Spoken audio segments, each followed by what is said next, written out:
She was a large woman with a large purse that had everything in it but hammer and nails. It had a long strap, and she carried it slung across her shoulder. It was about 11 o'clock at night, and she was walking alone, when a boy ran up behind her and tried to snatch her purse. The strap broke with the single tug the boy gave it from behind, but the boy's weight and the weight of the purse combined caused him to lose his balance. So, instead of taking off full blast as he had hoped, the boy fell on his back on the sidewalk, and his legs flew up. The large woman simply turned around and kicked him right square in his blue-jeaned cedar. Then she reached down, picked the boy up by his shirt front, and shook him until his teeth rattled. After that, the woman said, "Pick up my pocketbook, boy, and give it here." She still held him, but she bent down enough to permit him to stoop and pick up her purse. Then she said, "Now, ain't you ashamed of yourself?" Firmly gripped by his shirt front, the boy said, "Yes, ma'am." The woman said, "What did you want to do it for?" The boy said, "I didn't aim to." She said, "You a lie."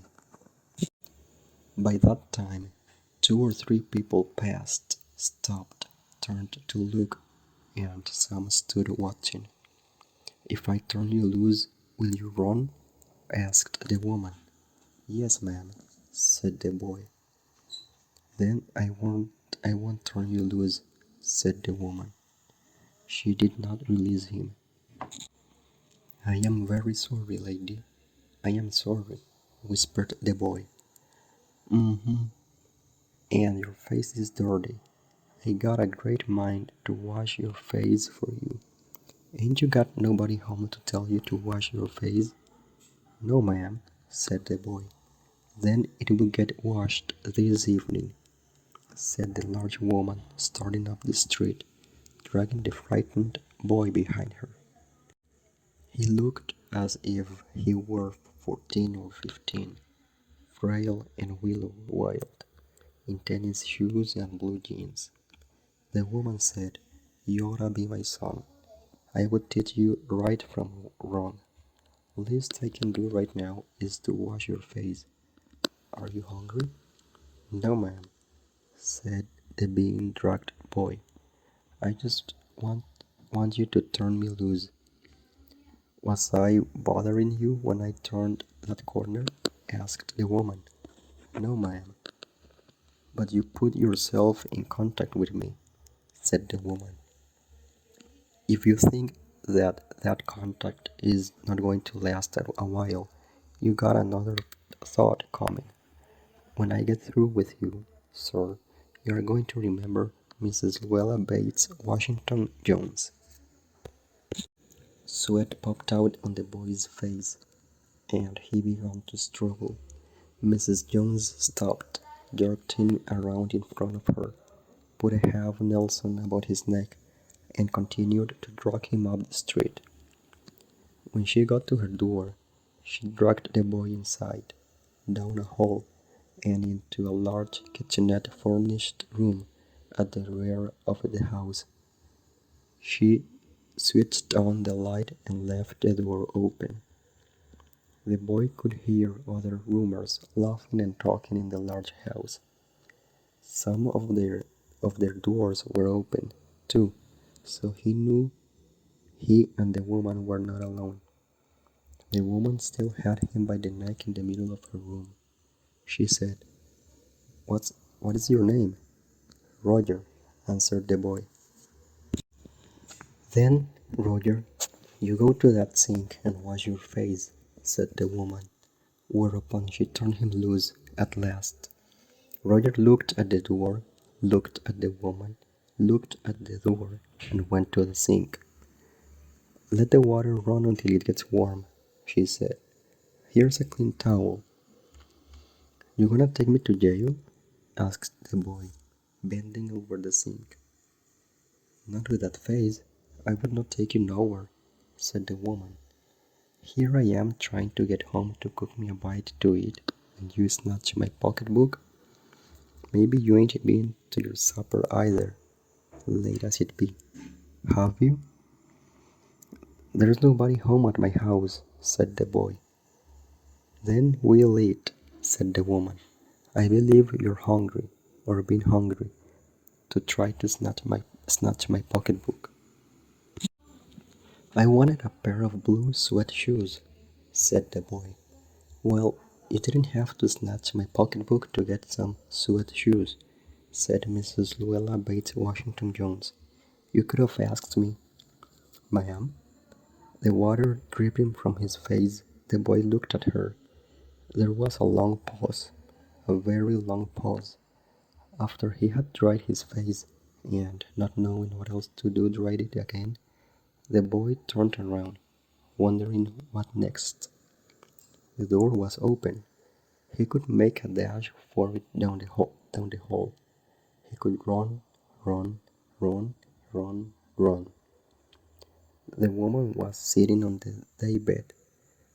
After a while, she said, I were young once, and I wanted things I could not get. There was another long pause. The boy's mouth opened. Then he frowned, but not knowing he frowned. The woman said, Mm-hmm. You thought I was going to say, but, didn't you? You thought I was going to say, but I didn't snatch people's pocketbooks? Well, I wasn't going to say that. Pause. Silence.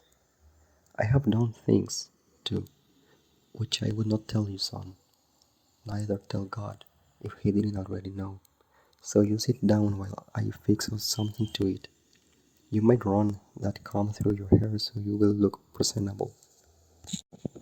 In another corner of the room behind a screen was a gas plate and an icebox. Mrs. Jones got up and went behind the screen. The woman did not watch the boy to see if he was going to run now, nor did she watch her purse which she left behind her on the daybed. But the boy took care to sit on the far side of the room where he thought she could easily see him, out of the corner of her eye, if she wanted to. He did not trust the woman not to trust him, and he did not want to be mistrusted now. Do you need somebody to go to the store? Asked the boy. Maybe to get some milk or something? Don't believe I do, said the woman, unless you just want sweet milk yourself. I was going to make cocoa out of this canned milk I got here. That will be fine, said the boy. She heated some lima beans and ham she had in the icebox, made the cocoa, and set the table. The woman did not ask the boy anything about where he lived, or his folks, or anything else that would embarrass him.